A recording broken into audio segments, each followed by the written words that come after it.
Good evening. We are continuing our study of Swami Abhedananda's hymn to Sri Sarada Devi, the Holy Mother, titled Prakritim Paramam. Of course, that's the first words, which is often how hymns are titled, or it's commonly known at least as Prakritim Paramam. It might actually be called Sri Sarada Devi Stotram, probably. Yes, it's Sri Sarada Devi Stotram. So let's start with our opening prayer. Om Sahana Vavatu Sahanau Bhunaktu Sahaviryam Karavavahai Tejasvinavadhitam Astu Ma Vidvishavahai. Om Shanti Shanti Shanti. Om. May we be protected together. May we be nourished together. May we acquire strength together. May our learning shine forth in our lives. May we not find fault with one another. Om, peace, peace, peace. So, last time we went through the first 3 verses of this amazing hymn. It's a Sanskrit hymn composed by Swami Abhedananda, and I believe we read the details of its composition last time. Does that ring a bell?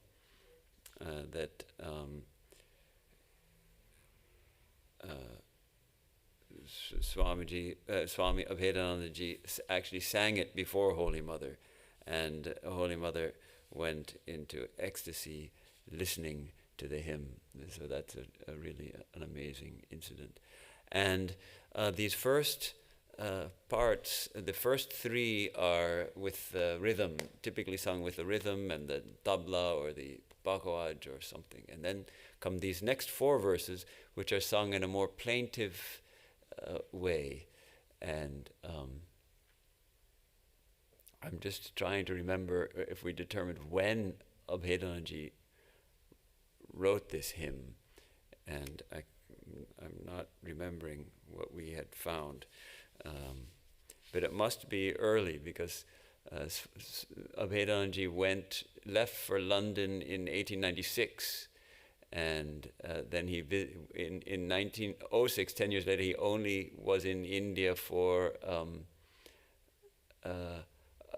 just over a month and went back to America. So it must have been before 1896 that he wrote this hymn and shared it with Mother. As we know, he was called Kali Tapasvi, and his name was Kali Charan, and so he would lock himself in a room, a small room, and he would just meditate there and study scriptures and study Sanskrit, and evidently also compose these hymns. Shall we sing? Let's sing the first 3, which and remind ourselves of the translation. There's, where are the, there are no more? I thought I had so many. There's one more here. I can manage with what I have on my iPad. Okay, because we have the Prakritim Paramam Abhayam Varadam Nararupadharam Janatapaharam Sharanagata Sevakatoshakarim Pranamami Param Jananim Jagatam Gunahina Sutan Aparadhayutan Kripayadya Samudhara Mohagatam Taranim Havasagara Parakarim Pranam pranamami param jananim jagatam vishayam kusumam paririta sada charanam buruhamrita shanti sudham piba bhringamano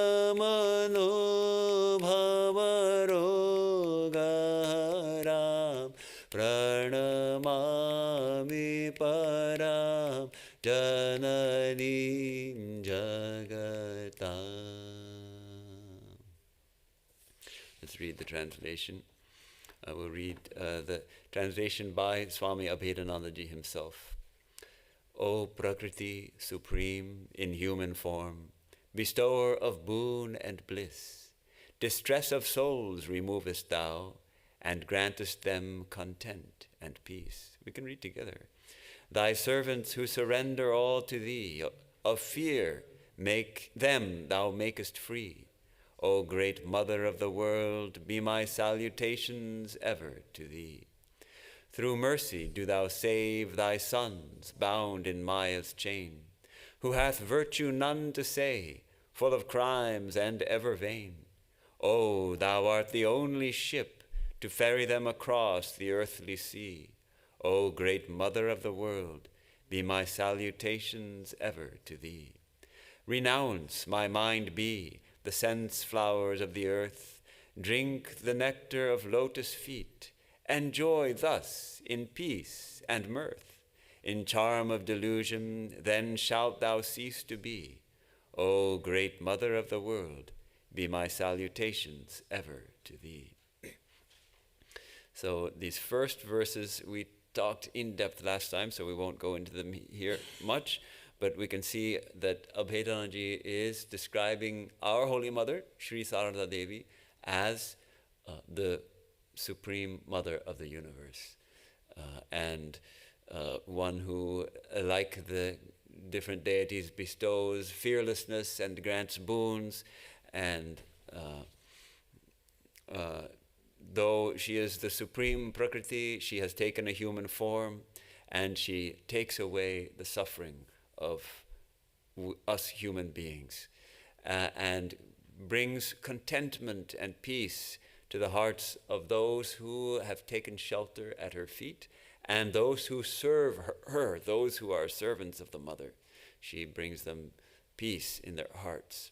And therefore, pranamami, I bow down, I salute the Mother of the world. And then the second verse goes on to acknowledge our limitations, that we are not perhaps as perfect as we would like to be. And so the poet writes that we are without your children, without good qualities, without the qualities needed in spiritual life, and having done many mistakes, still lift us up and dispel our delusion, you who, by your grace, because you are the ferry to take us across the ocean of this world.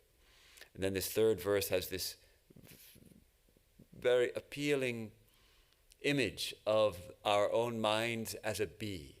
And the bee of my mind, oh honeybee of my mind, give up drinking the nectar of worldly flowers, the enjoyment of sense pleasures and all that, and drink only the nectar of immortality that destroys all our suffering, which is at the lotus feet of the Divine Mother.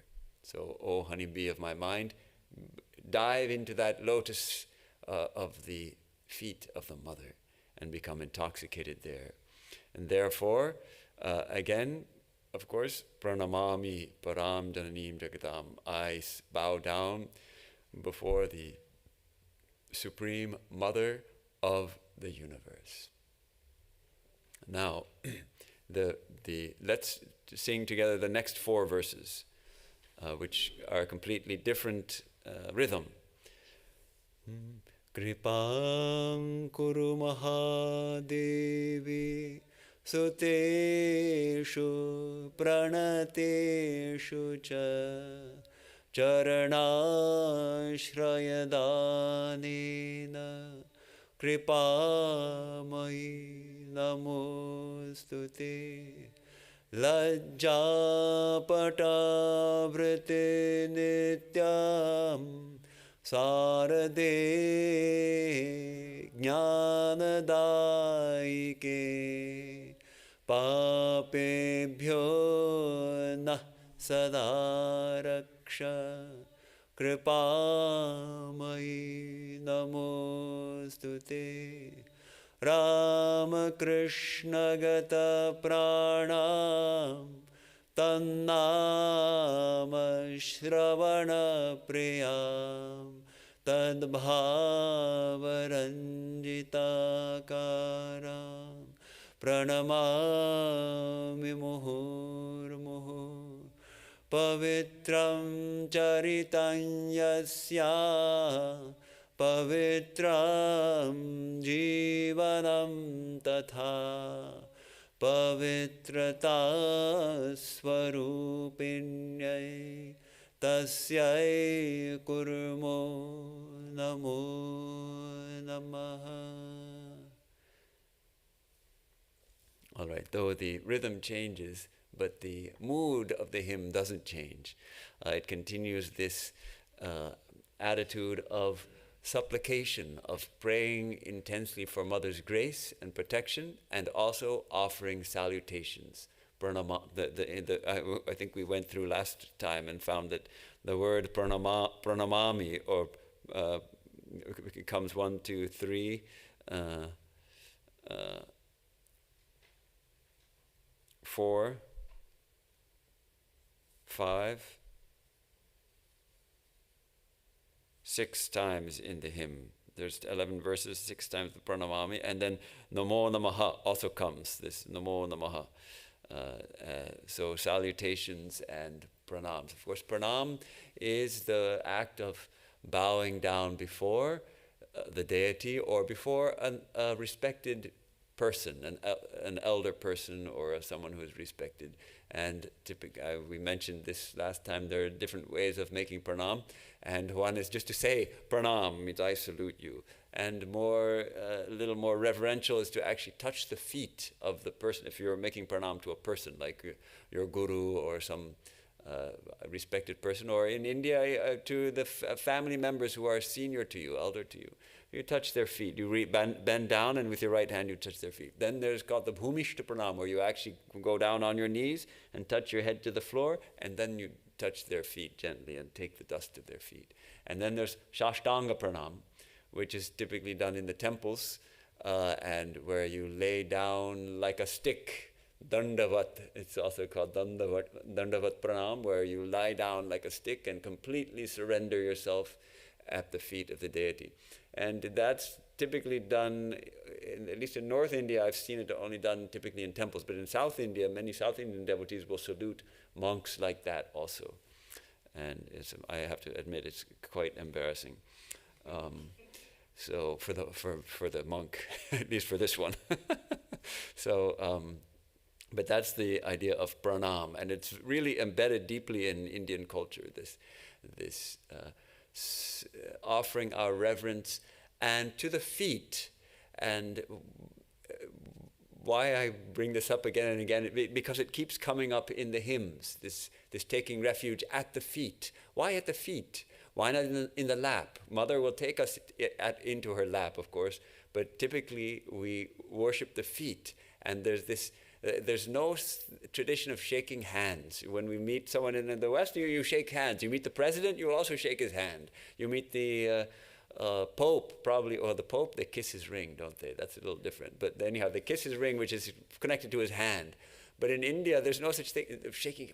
If there's equals, you salute them like this. And if they're more respected, you reach down and you touch their feet. You show that respect. So it's part of the Indian tradition. And of course, in the tradition of washing the feet was there in the time of Jesus. In Palestine also, Jesus washed the feet of his disciples. And India also, because a dusty country, Palestine also dusty country. So when you come inside from outside, the first thing one would do to give to a respected guest is to wash their feet. So then when we do puja, we also offer water to wash the feet of the deity. And even we then consider that water which we use to wash the feet of the deity is holy now. So it's called charanamrita, the nectar of the feet, and we drink that. that little jar that's to the right of the altar there. Where is it? Oh my gosh, it's not there. Usually there's a little jar of water, of holy water, on the altar that's the leftover water from the puja, and it's called charanamrita, the nectar of the feet.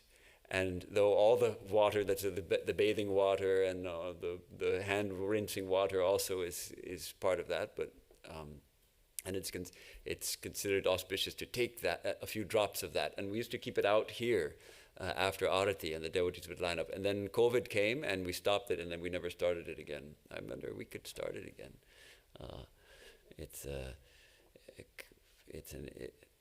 Some people swear by it. And Holy Mother herself cured one of her disciples, or one of her disciples was suffering from a bad infection of the nails, some kind of disease of her fingernails. And she had her put her whole hand in a jar of this charanamrita, and that cured it. So it seems to have some power, the power of the charanamrita. So let's actually start looking at these verses now. This fourth verse is first. It's asking the mother, Kripang Kuru, Kripang Kuru, Mahadevi. Kripa is it comes from the Sanskrit root krap, which means to pity, to mourn, to lament. Among other things, also to go and to long for, to desire, but this to pity. But when it becomes the word kripa, it has that meaning of pity or tenderness or compassion. There's one more. You can take this one. I'll manage without it somehow. I have various resources here.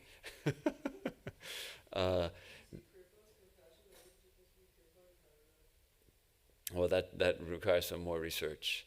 The difference between kripa and karuna, I'm not exactly sure, but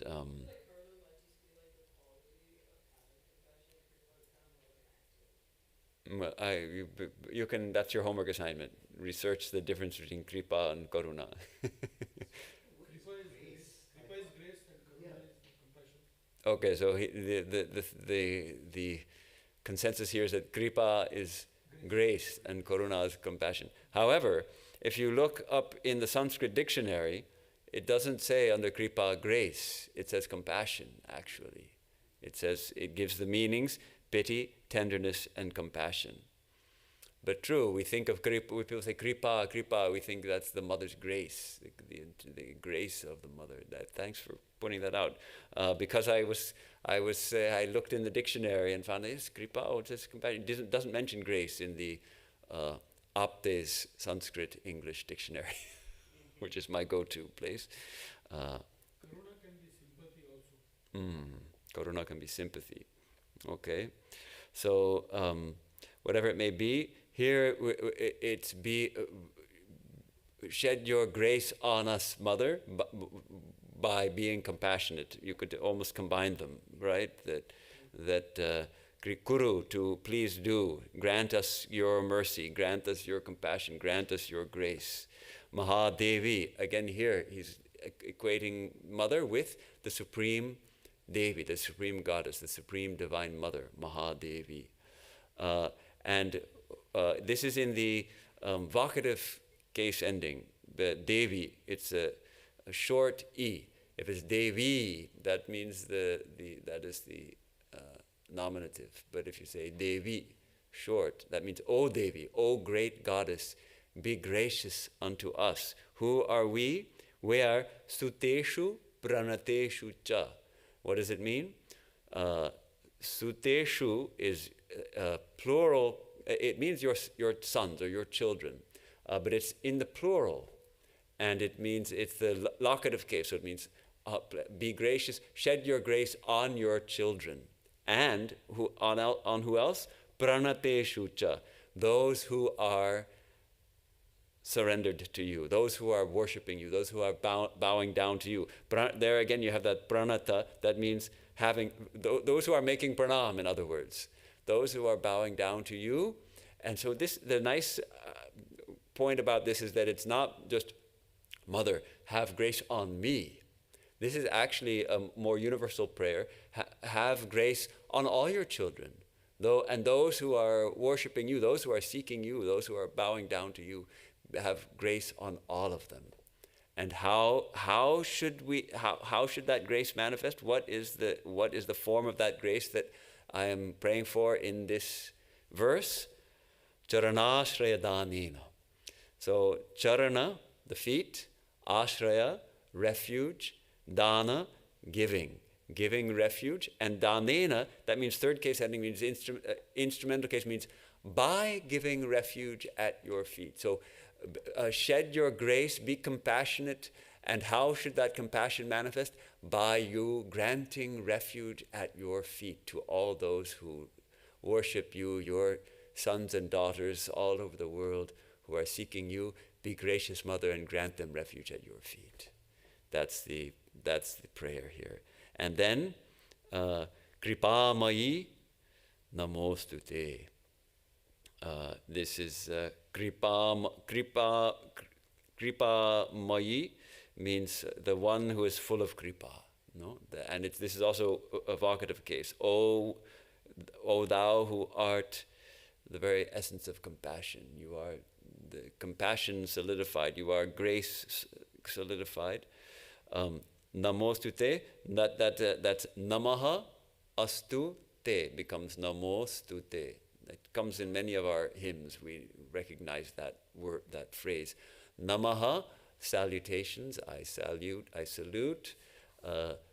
Astu, may it be. May my salutations be te, to you. May my salutations be to you. Namostu te. My salutations. Let there be. Astu, let it be. Let my salutations be to you. So that's this fourth verse, so touching. This theme of how your grace should manifest by granting refuge at your feet, and this is a theme that we get again and again in devotional literature and teachings of taking refuge in the divine, taking refuge at Mother's feet. How do we do it? By singing this song, we start to get a taste of how we do it. By imagining that bee drinking the nectar at the feet and not going elsewhere, by repeating the name, by thinking constantly of Mother, we begin to take refuge in Mother and feel her protecting power, which will be touched on in the 5th verse. So let's connect with the 5th verse now.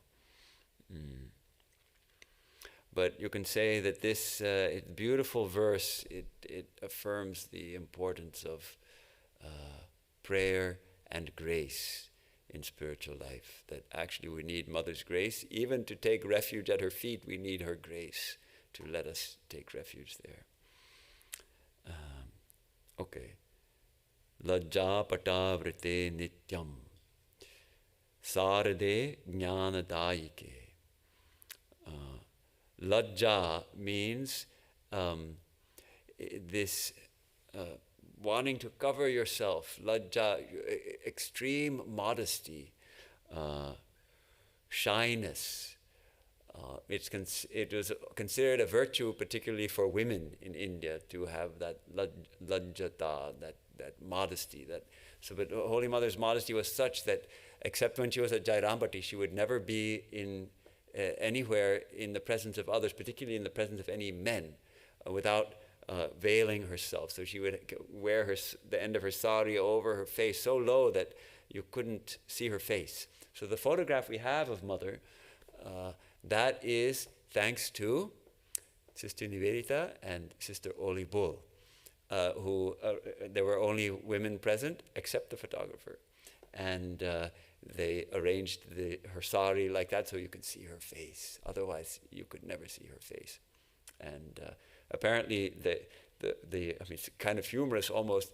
They thought that she would be less shy in the presence of an English photographer than an Indian photographer. So actually, it was an Englishman who was engaged to take the photograph. And there were 3 photographs taken. One with the one that we know most is where she's looking straight at the camera, and one where she's looking down. And then the third one is where she and Sister Nivedita are looking at each other. But there she has the veil, but it's on the top of her head. Then she would pull it down like that. So, lajja patavrite, avrite,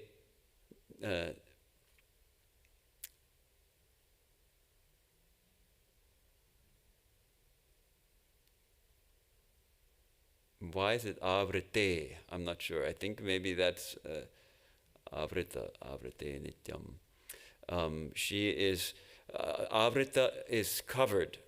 She is covered. She's always covered. She is hidden with the pata, which is the veil, the cloth, a cloth or a veil, so that she is. So actually, what it means is that she is always veiled in modesty. Her veil actually is that modesty. Whether she has the actual physical veil covering her face or not, she is always veiled in this lajja, in this very modesty and shyness, and eternally veiled. Nityam. Sarade. So this is also a vocative case. Lajja patavrite nityam. Sarade is the vocative. O Sarada. Sarade jnana dayike. You who are the dayaka, you are dayika, the one who grants jnana. There's an incident much later. Swami Brahmananda was. Where did that incident take place? Was it? I'm kind of thinking it was in Benares, in Kashi, where Holy Mother, Swami Brahmananda was in the courtyard below, and Holy Mother sent word through one of the ladies, probably Golapma, to ask Rakhal why Mother's grace is needed, or something like that. And he said, because Mother holds the key to jnana. We'll have to look that up. I'll bring it next time, the next class. And then he started dancing. Mother holds the key to liberation. So it wasn't Benares? That's your recollection as well, yes. And then he started dancing in ecstasy. Swami Brahmananda was the direct disciples, many of them were very reluctant to approach Holy Mother. They were so feeling so unworthy to be in her presence. These giants, the greater the spiritual giant, the more unworthy they felt to be in her presence. So how do you explain that? And yet we can approach her very eagerly. Now here's a point I wanted to bring up, this Sarada. Actually the word, in Bengali there's a little confusion among the S's. There's 3 different S's in Sanskrit, the sibilants. It's sha, sha, and sa, and they sound slightly different in Sanskrit, but in Bengali they just all sound like sha, sha, sha, sha. They don't really differentiate much between the pronunciation. So actually, the word Sarada with the pure sibilant S, the word does not appear in the Sanskrit dictionary. It's not a Sanskrit word. But Sharada is a name of Divine Mother, but associated either with Durga or Saraswati. And So probably the spelling, because the Bengalis mix their three saws up, Sha, Sha, Sha. So she is Sharada, but it's now written as Sarada, which is pronounced in Bengali Sharada anyway. So how do you explain it? But in the puja, and in this hymn also, is spelled with the Danta Sa, Sarada, Sarade. But that's Sri Ramakrishna himself mentioned that Holy Mother is Sharada Saraswati. She has come to bestow wisdom, to bestow knowledge. So whatever it may be, we spell her name in Sanskrit with a sa, a danta sa. That's become her name now. And of course, identifying Holy Mother here as the embodiment of wisdom, as the giver of jnana, by calling her Sarade, saying, "Oh, Mother Sarada," who are also Saraswati, the Jnanadayake, the giver of wisdom, the giver of knowledge, the knowledge of Brahman. She who holds the key to the knowledge of Brahman. So, in fact, I heard our Swami Abhedananda at Belur Mutt. He told us, the Shankaracharya, the Mattas, like the Sringeri Mutt, where the Shankaracharya the descendant of the original Shankaracharya. Of course, they're dedicated to Advaita Vedanta and Jnana. But at the ashram, you'll find they have a lot of puja going on, particularly worship of Divine Mother. And at Sringeri, the deity is called Sharada. And somebody asked him, apparently, this Shankaracharya, one of the previous ones, you are jnanis, you are dedicated to the path of jnana yoga, but why all this puja to Mother? And the Swami said, no, we worship Mother and pray to her to grant us jnana. So that is the tradition, apparently, at the Shankara Mutt. Okay, the next part, the next line is this beautiful prayer for seeking protection. Pape bhyo na sada raksha. Sada means ever, always. Raksha, protect us from what? From papaha. And not only from papaha, but from papaha, from many sins. Papaha is sometimes translated as sin. Now we know in Vedanta we reject the idea of sin, at least as it is commonly conceived of in the West, as some kind of transgression against the laws of God for which you will be punished in hell and that kind of thing. But we certainly acknowledge, and this idea of one being a sinner, neither Sri Ramakrishna nor Swami Vivekananda nor Holy Mother appreciated that attitude. Rather, we cultivate the attitude that we are pure, that we are children of God, that we chant the name of God. How can we be sinners? But at the same time, let's face it, we all do things that afterwards we regret, right? And we've all made mistakes. If we think back to our childhoods, or we've done things that we wouldn't be proud to tell others that we did. Okay, so we can call those papa, things which take us away from, sort of divert us from our spiritual goal, from our spiritual quest. Good actions, holy actions are those which take us closer to the divine. So-called sinful actions are simply mistakes, those actions which take us away from the divine. So,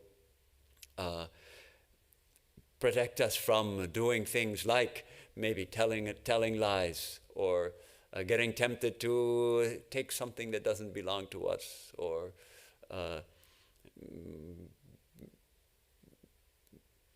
in anger spanking my child, or something like that. These are actually not helpful actions. So, Mother, protect us from making these mistakes. Protect us.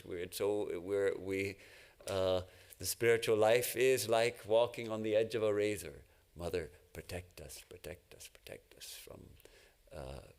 from falling off that razor and getting cut into lots of little pieces. Papebhya na sadara. Oh, it's papebhyo na sadaraksha. Na means us. Protect us. Papebhyo from. Papebhyaha is the ablative form, means from sins, from many sins, from sins, protect us. Always protect us. And then it repeats, the last phrase is repeated in these two verses 4 and 5. Kripamayi namostute. You are so compassionate, you will protect us even from ourselves. Because that otherwise we find that, this comes in Gita also, where Arjuna asks Krishna, why, people, we know what's right and what's wrong, but why do people, even then, why do people do these bad things? And of course, the answer Sri Krishna gives is quite sobering. Kama esha, krodha esha. These two, kama and krodha, desire and anger. Desire, particularly, oftentimes, especially lust and anger. These are what make us do things that we don't really want to do when our minds are calm. So, Mother, protect us from being afflicted by kama and krodha, and may we always stay at your feet.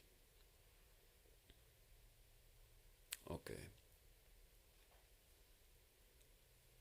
Let's see if there's any, I'll just look at these books to see if there's any nice commentary on these particular verses. No, this doesn't have anything particularly.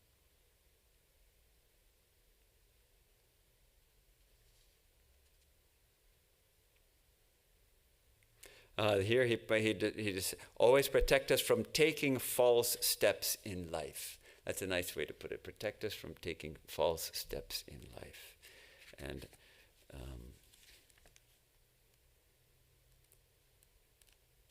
okay, I don't think it's in that book.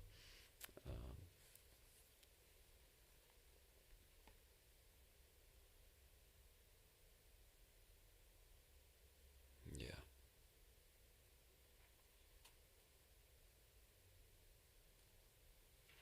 Okay, so let's go on to the 7th verse, shall we?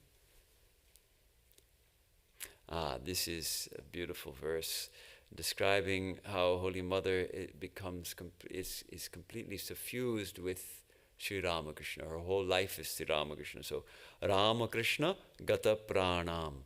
Your prana, your pranas, or in other words, your whole life has gone to Ramakrishna.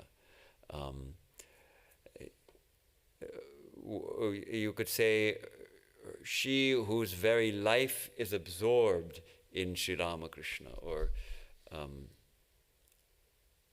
your life is soaked in Ramakrishna consciousness, something like that.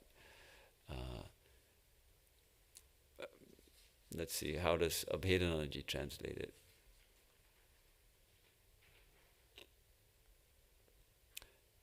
Swami Abhedananda, thy heart to Ramakrishna doth remain. Okay, that's a nice interpretation. What is in the other translation, which is in this pamphlet? Read it. I don't have it with me. Read it. Yeah.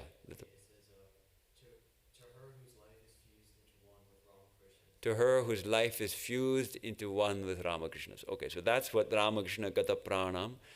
We have these various different interpretations of that phrase. So, it was found, especially in Vrindavan, there was a time when Holy Mother was, after Sri Ramakrishna left the body, and she had been grieving tremendously.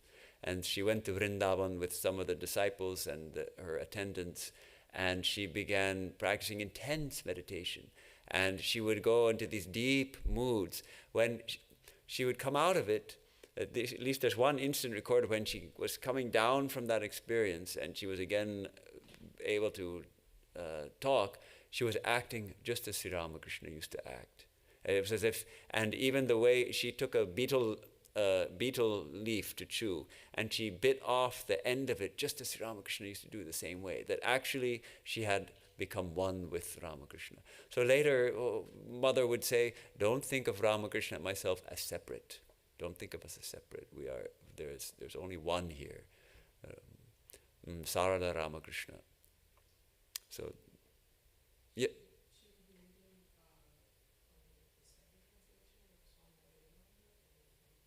We are mixing it up. Which translation we're doing? There's a translation in this book by Swami Asutoshananda, there's the Abhedananda translation, and there's the Tapasyananda translation. We're mixing it up.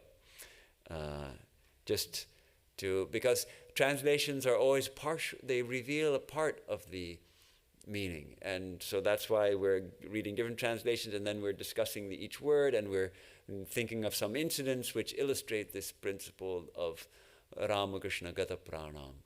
Her whole life is... Now, interestingly, Abhedanandaji wrote this when Holy Mother was still alive. As far as... not when Ramakrishna was still alive, true. He wrote this afterwards. And he accompanied Mother to Vrindavan, right? Let's check that. I'm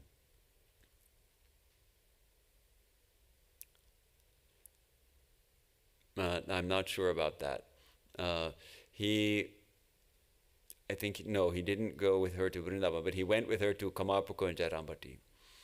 And so, whatever it may be, he recognized at 1896 at an early state, before Holy Mother was talking to people much and telling them, you see, don't make any difference between me and Ramakrishna. That came later, those teachings came later. So he recognized Ramakrishna Kata Pranam. Her whole life is merged in Ramakrishna's. And this beautiful idea, Tan Nama Shravana Priyam. Tan, Tad, Nama, his, Nama, name, Shravana, hearing, Priyam. She is so pleased. She is so delighted to hear Ramakrishna's name. So how to please Mother, how to please Holy Mother? Chant Ramakrishna's name. Because she delights in hearing Ramakrishna's name. Just like Hanumanji loves to hear the name of Rama. And wherever the name of Rama is sung, there Hanumanji comes and listens to the chanting of the name of Rama. So similarly, Abhedanandaji is suggesting that Holy Mother is like that. She is Tannama Shravana Priyam. She loves to hear the name of Ramakrishna. You delight in hearing Sri Ramakrishna's holy name repeated, as in this particular translation. Abhedanandaji puts it like this. To hear his name is joy to thee. And then one more, Tad Bhava Ranjitakaram. So this one is difficult to translate. Ranjita means, can mean actually colored by or imbued with. Ranjita. So Tad Bhava, his Bhava, the Bhava of Ramakrishna. What is Bhava? Bhava is one of those untranslatable words. It can mean the mood of, or the spiritual mood, the essence of something. So the Bhava of Ramakrishna, you are colored by the Bhava of Ramakrishna. Tad Bhava Ranjitakaram. And Akara is the form. So your form, your appearance, you appear to us as tinged, as colored with the very essence of Sri Ramakrishna, of who Sri Ramakrishna is. Let's see, Swami Abhedananda translates this. He's trying here to make it poetic in English.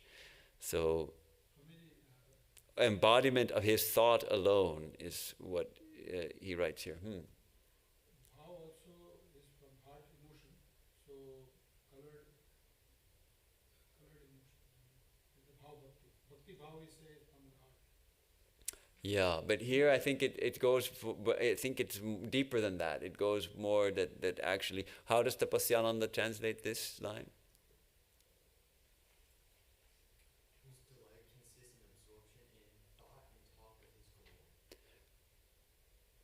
And then, no, that's whose personality is soaked and suffused with his spirit.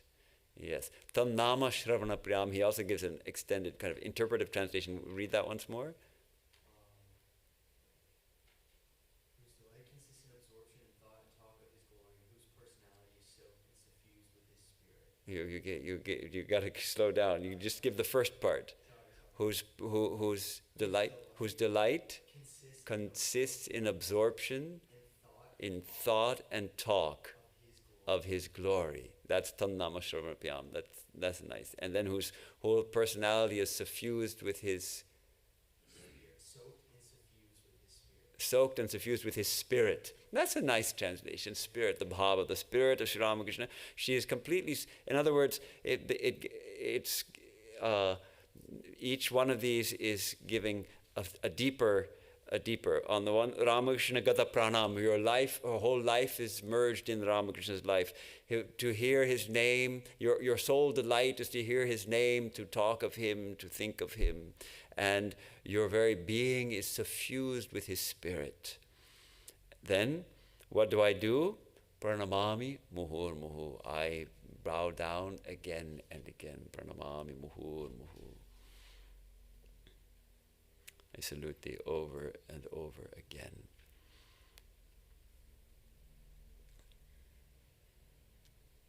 So, one way you could translate this, Tadbhava Ranjita Akaram, she whose very form is radiant with his spiritual essence. Something like that. So,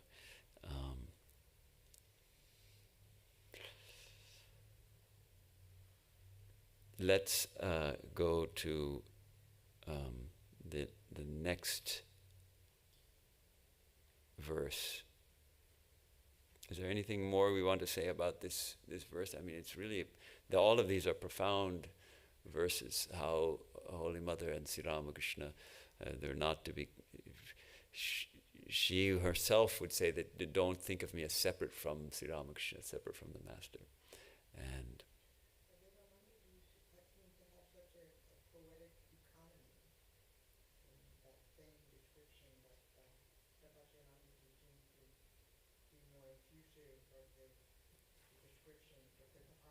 Right. Tapasyanandaji is giving an interpretive translation.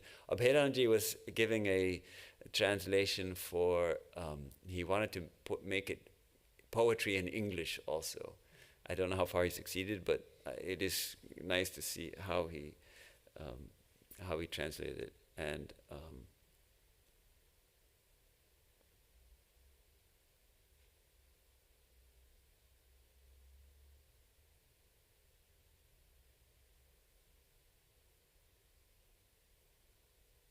interestingly, see, this is how, and the Bengalis can help us understand this. He translates into Bengali this line, Tad bhava ranjita akaram, tahar bhave te hoy, taba tanu bhav moy. Your body, taba tanu bhav moy, is full of the bhava, which is tahar bhave te hoy. How will you translate that? How will you understand that? Keep silent. Wisely keep silent. He also made it into a nice Bengali poem. That's where that's coming from. All right, let's look at the next verse, the 7th verse, which has this idea of pavitrata. Pavitram charitam yasyaha, pavitram jivanam tatha, pavitrata swarupinyai, tasyai kurmo namo namaha. This pavitram, what does pavitram? Pavitra means, it means purity, it means holiness, it means sacredness, it means sanctity. It has all these various associations with the word of. The foremost meaning perhaps is purity, but more than purity, it's a sanctified purity, a holy purity. It can mean just like a pure water or something, but actually it we tend to, and especially in this context, it suggests this exalted purity of holiness, real holiness. Holiness has to be there. In Pavitra, the holiness is embedded. Yes, the holiness is embedded in Pavitra. Yes. So, Pavitram Charitam, your character, your conduct, yasyaha, of whom, of her whose character is absolutely pure and holy. Pavitram jivanam tata, whose very life, jivanam, is pavitra. Pavitrata, the very essence of pavitra, the pavitraness, as it were, that absolute purity and holiness and sanctity, is your very nature, svarupinyai. Svarupinyai is fourth case ending because we're getting namo namaha. To her, we salute again and again. She who's the Swami Abhedananda's translation of this would be, no, this is not a nice translation. Noble, thou hast a character, pure is thy life divine, ever I bow to thee, O mother, thou incarnate purity fine. Okay, he's twisting it a little just to make it rhyme. Give us Tapasyananda. To her whose nature is sanctity. To her whose life is sanctity. To her who is the very embodiment of sanctity. To her I bow down again and again. Yes. This translation here is, this is about the same. It's nothing that shouts at us as special. Let's see what the Bengali translation gives us. Oh, it's almost the same as the Sanskrit. So, yes, she who is Holy Mother, that purity and holiness of Holy Mother, she was so difficult to recognize actually in many ways because she was just performing the daily duties of a housewife or a house widow, I guess, and looking after the family and cooking, and yet through all that was this sanctity, this holiness, this utter purity.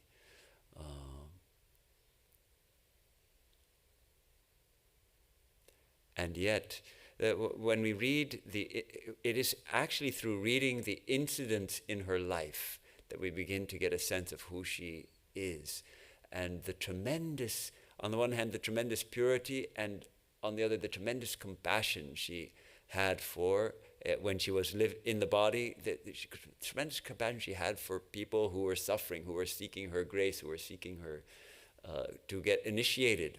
Because when she would initiate, sometimes it would be an elevating experience for her also, when the aspirant, the seeker for initiation was also pure. But people have all kinds of pasts, and some people came with very dark pasts who had turned over a new leaf and wanted initiation from her.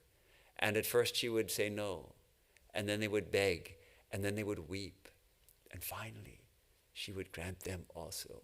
There is the famous incident, which is oft recounted, of a group of people who came to Belur Mutt for initiation, to Swami Brahmananda. And he said no, and Swami Premananda also, who was also so pure, they realized that they would not be able to digest that karma. That these people, though they were now seeking initiation, they had done really heinous deeds in their past. So we don't know the details, but we know that even a spiritual giant like Swami Brahmananda couldn't bear to even think of initiating them, sent them to Holy Mother. And as they were approaching Jairambati, the Holy Mother knew they were coming, and she said something like, most sons, they send good things to their mother, but see what my son Rakhal is sending me. And they asked for initiation. She said, absolutely not, nothing doing. And they started weeping and begging. And over the course of perhaps several days it took, and finally, weeping and begging so much, finally she broke down and said, all right, let the body go. This after all is why we have come. So when later, towards the end of her life, when she was suffering a lot from various illnesses, one of her disciples said, Mother, this time when you get well, we won't allow people to come near you anymore. We won't allow people to have initiation from you, because that makes you sick. And her reply, what? Did the Ramakrishna come only to eat rasagollas? That's the way she put it. They have not come for enjoyment. They have come precisely to be kripamai, to give that grace, to provide a shelter at their feet. So that is all hinted at here. That's why Abhedananda had a deep insight into who Mother is, and that's why he's continually saluting her in this hymn. Tasyai kurmo namo namaha. Kurmo, we make namo namaha again and again. We make this salutations. We offer our salutations again and again. This is also, by the way, kurmaha. We make. We do. So it's first person plural.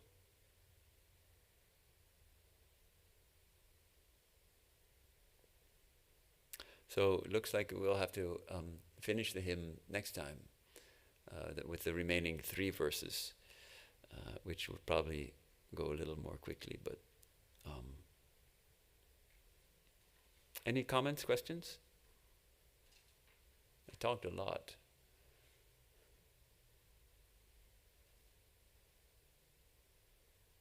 Nothing?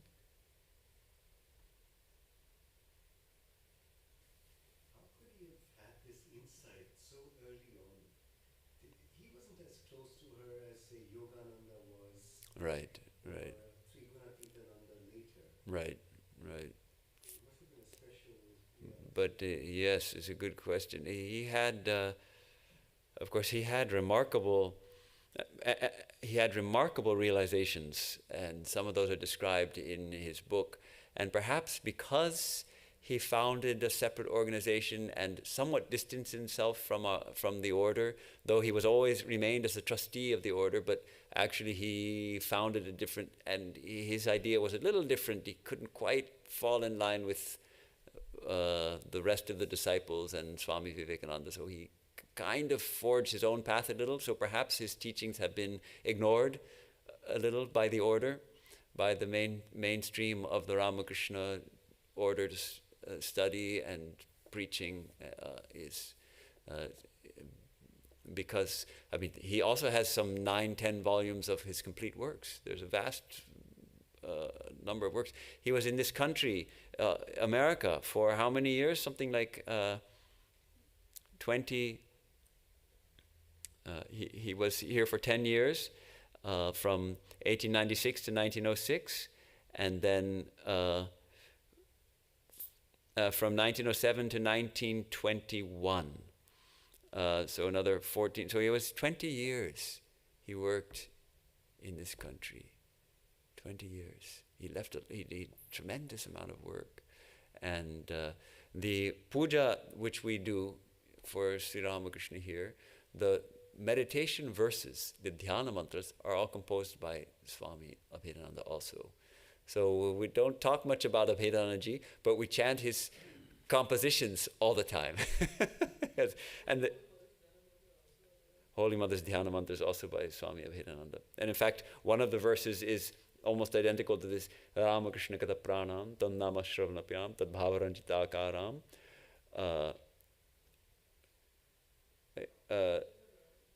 Tad bhavaranjita akaram. Jaganmatri swarupinim. That's the verse in the dhyana mantra. So it's almost the same in the dhyana mantra. Yes. There is. Do we have time for reading this? I'll read you just the first part of this. in a letter of 12th March 1932, writing to a disciple, Abhedananda writes, "You have inquired who Sri Sarada Devi is and why I have given you the mantra dedicating you to her," etc. Fascinating. That means Abhedananda must have given one of his disciples, at least, Holy Mother's name as a mantra. And then he answers, "If you pray to the Holy Mother, then she will explain the answer to you in meditation." Ram Prasad sang, "Who knows who Kali is? The 6 systems of philosophy cannot envision her." Shiva went mad in trying to understand her nature. So here he gives a hint as to his understanding, which is that actually we can't understand her. But even though we can't understand her, we can take refuge in her. We can take refuge at her feet and find, and she will show us who she is, or who we need to know her. She will show us what she is for us, our own mother. So,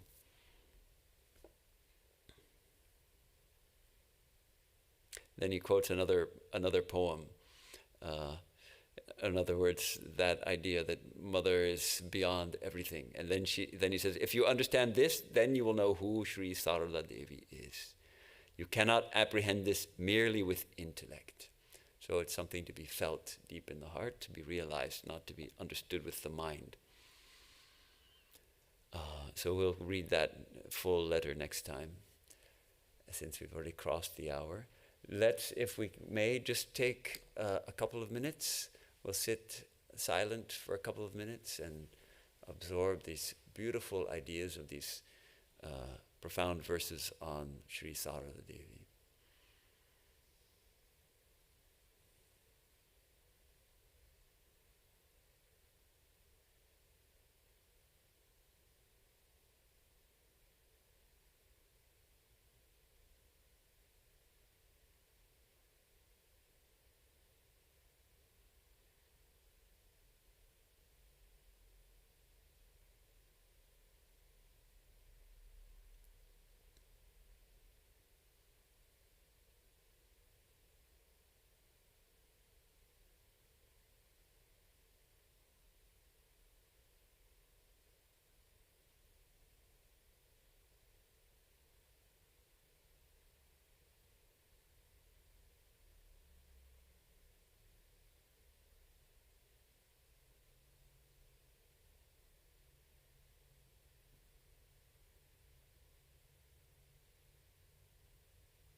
Jananim Saradam Devim Ramakrishnam Jagadgurum Padapadme Tayo Shritva Pranamami Muhurmuhu. Taking refuge at the lotus feet of Sri Ramakrishna, the world teacher, and Mother Sarada, the mother of the world. We bow down to them again and again. Om Shanti Shanti Shanti Hari Om Tat Sat Shri Ramakrishna Arpanam Astu.